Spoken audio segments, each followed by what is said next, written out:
तुमको भोजन करने का जब मन होता है तो तुम भोजन करते हो। जब सिनेमा देखने का मन होता है तो तुम सिनेमा देखते हो।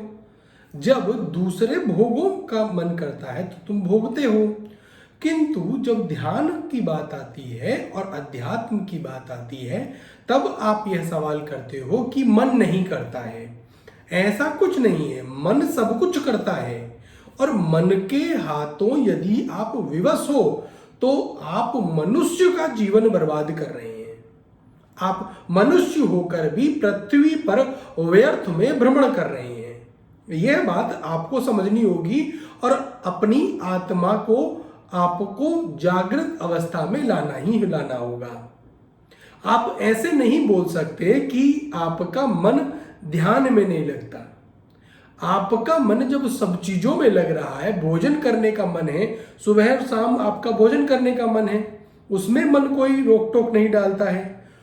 जब सिनेमा और टेलीविजन देखने का, मोबाइल पे व्यर्थ की चीजें देखने का जब मन करता है तो आप उसमें मन से ज्यादा, कि जितना मन करता है आधे घंटे का मन कर रहा है तो आप 1 घंटे मन लगाकर उस कार्य को करते हो। तो जब सब कार्य अपने अपने समय पर आप कर रहे हो तो ध्यान के लिए भी एक तो समय बनाइए बस। यदि आप ध्यान के लिए समय निकाल रहे हैं, मान लीजिए आपने सुबह प्रातः काल आधे घंटे या 1 घंटे का समय निकाला है, उस बीच में आपको कुछ भी नहीं करना है। हाँ, यह हो सकता है कि उस ध्यान के काल में मन इधर उधर की बातों में आपको लेकर जाए, यह हो सकता है और यह जायज भी है। हाँ, उसके लिए साधन मौजूद हैं, किंतु ध्यान पर आपको बैठना ही बैठना होगा।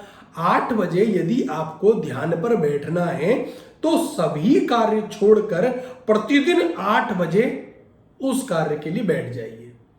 ध्यान पर यदि मन नहीं लग रहा है तो आपको शुरुआत में, प्रारंभ में आंखें खोलकर अपने इष्ट की कोई तस्वीर सामने रखकर, चाहे इसको आप मूर्ति पूजन बोले या कुछ भी नाम दें, किंतु इसके बिना भाव मन में और आत्मा में नहीं आ सकता है। जब तक हम अपने सामने वाले जिसके हम बात कर रहे हैं उसको देखेंगे नहीं तब तक भाव उत्पन्न नहीं होगा और बिन भाव के किया गया भजन व्यर्थ ही बोला गया है। चाहे शिव पुराण की बात करें या दूसरे वेदों की बात करें, शिव पुराण में भी भाव पर जोर दिया गया है। भगवान शिव पार्वती के सामने यही बोल रहे हैं कि मुझको जो भावों से ध्याए, जो मुझको भाव से ध्याए, उसकी भावना, उसका मन जितना मेरे में लीन होगा, जितना अधिक उसकी आंखों से मेरे लिए आंसू बहेंगे, मैं उसकी तरफ उतनी ही तेजी से भागता हूं।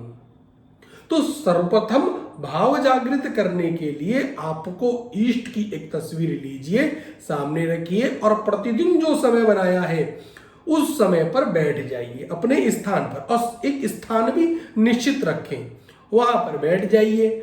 प्रारंभ में आंखें खोलकर जो भी आप गुरु मंत्र या इष्ट का मंत्र करते हैं उसको आंखें खोलकर उसके चेहरे पर देखना शुरू कीजिए और चेहरे से धीमे धीमे धीमे धीमे पैरों की तरफ आइए और यही क्रम पैरों से लेकर धीमे धीमे धीमे धीमे चेहरे तक लेकर जाइए और उस समय आपको मंत्र का जाप करते रहना है।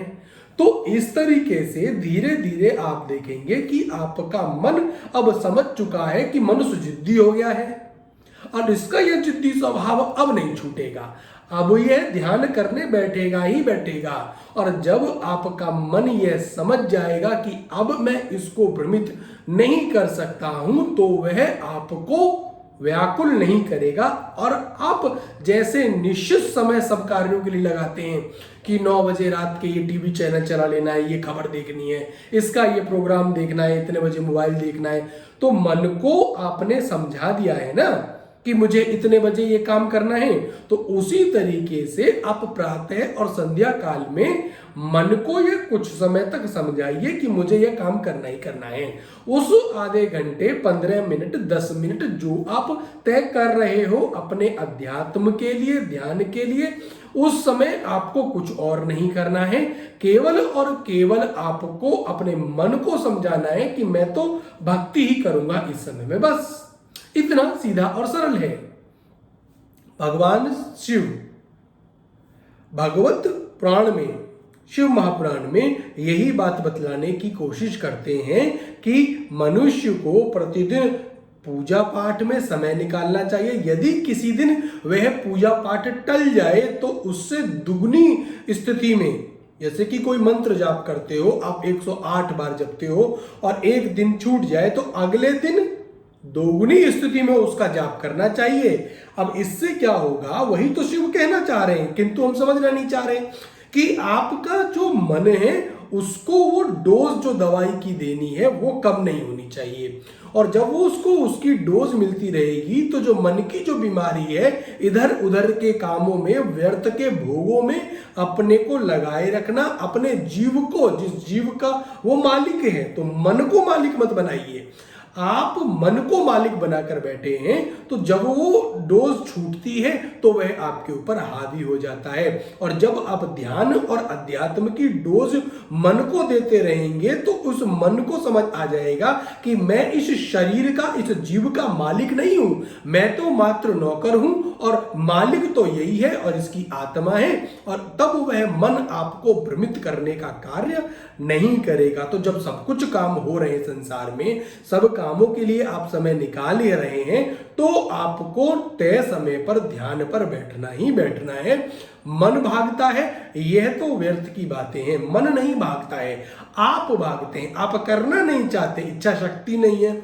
इच्छा शक्ति जब होती है, नोटों के बंडल जब आपके पास रखे होते हैं और आपको पता नहीं है वह कितने हैं, तो आप उसको गिनते ही गिनते हो। तब क्यों ये मन नहीं करता कि अरे व्यर्थ का काम है, अब तो आ ही गया ना तेरे पास, छोड़ना उसको, रखा, तब नहीं करेगा। उसको गिनने का मन करता ही करता है। ऐसे ही नोटों का जो बंडल है वो भगवान का नाम है, मंत्र है, जो गुरु मंत्र आपको मिला हुआ है उसको जपना ही जपना आपको चाहिए। यदि आप चाहते हो कि इस धन का इस्तेमाल कर पाओ, आपको पता हो कि यह कितनी मात्रा में आपके द्वारा इकट्ठा किया गया है, क्योंकि जब आत्मा का समय आएगा, आत्मा जब शरीर से निकलेगी तो आपको कागज के टुकड़ों की नहीं, मंत्र का जो धन है उस धन की आवश्यकता पड़ेगी। जो वाहन आपको लेने आएगा उस पर मंत्र नामक धन ही कार्य करता है, उसी से आप टिकट कटा सकते हो, कागज के टुकड़ों से टिकट नहीं कटा सकते हो। तो यह सोचना कि मन नहीं लगता, व्यर्थ के कामों में भी मन लगता है और मन उसी में लगा रहेगा, पूर्णतः उसी में लगा रहेगा। आप व्यर्थ की चीजों में ही लगे रह जाएंगे। तो मन के मालिक बनो, ना कि मन के हाथों आप अपना